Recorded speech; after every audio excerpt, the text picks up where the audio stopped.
persoalan penyertaan di pasal 55 dikaitkan dengan pasal 338. Tolong ahli menjelaskan kepada kami seperti apa sih sebetulnya penyertaan itu, Pak? Penyertaan kan ada beberapa bentuk ya. Itu kalau pasal 55 yang tadi 55 ayat 1 ke 1 yang ditanyakan, dan dipidana sebagai pembuat, orang yang melakukan perbuatan, orang yang turut serta melakukan perbuatan, dan orang yang menyuruh lakukan perbuatan pidana, kan itu.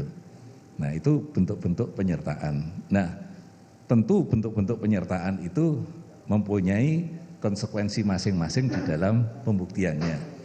Untuk bentuk yang pertama itu dipidana sebagai pembuat, yaitu orang yang melakukan perbuatan, itu adalah mereka yang melakukan perbuatan yang memenuhi semua unsur delik yang didakwakan. Kemudian yang kedua, kalau dalam bentuk yang menyuruh lakukan berarti ada dua pihak atau lebih, ya, di mana satu pihak adalah pihak yang menyuruh dan yang kedua adalah yang disuruh.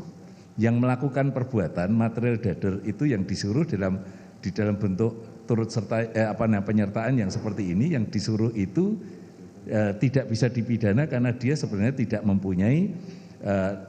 mempunyai niat jahat sama seperti yang menyuruh, karena yang mempunyai niat itu adalah si pihak yang menyuruh, maka yang menyuruh itulah yang bisa dimintai pertanggungjawaban. Kemudian yang ketiga dalam bentuk turut serta. Kalau bentuk turut serta berarti dua pihak atau lebih yang mempunyai kesepakatan bersama untuk sama-sama mempunyai kehendak mewujudkan terjadinya delik atau terjadinya tindak pidana. Dengan demikian, kalau dikaitkan penyertaan tadi dengan persoalan kesengajaan berkaitan dengan delik yang di situ ada kesengajaan, berarti kalau bentuknya turut serta berarti antara peserta yang satu dengan peserta yang lain harus terjadi apa yang namanya kesepahaman pemikiran, meeting of mind untuk mewujudkan delik. Dan di situ ketika dua pihak atau lebih berarti harus terpenuhi syarat adanya double offset atau double kesalahan, karena kesalahannya itu harus sama antara para pelaku yang lain dengan satu dengan yang lainnya, karena ini semuanya punya kehendak untuk mewujudkan terjadinya delik. Jadi tidak bisa hanya salah satu. Kalau salah satu berarti bukan dalam bentuk turut serta.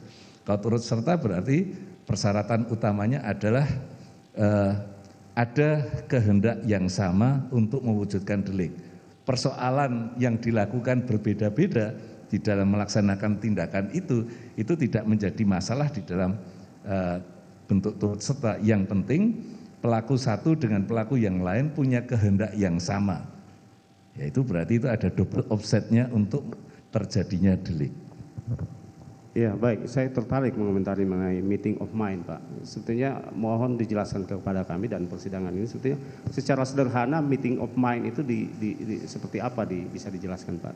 Meeting of mind itu adalah kesepahaman, kesamaan di dalam mewujudkan tindakan sesuai dengan tujuan yang sudah ditentukan.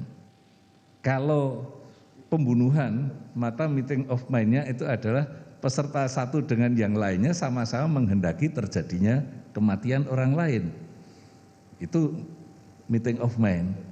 Dalam delik yang lain juga bisa, misalnya dalam delik suap antara penyuap dengan yang disuap terjadi meeting of mind, satu mempunyai tujuan untuk memberikan, yang satu mempunyai tujuan mau bersedia menerima pemberian. Maka di situ ketika ketemu adalah terjadi meeting of mind. Nah, jika itulah yang harus dibuktikan kalau bentuk turut serta meeting of mind-nya itu seperti apa.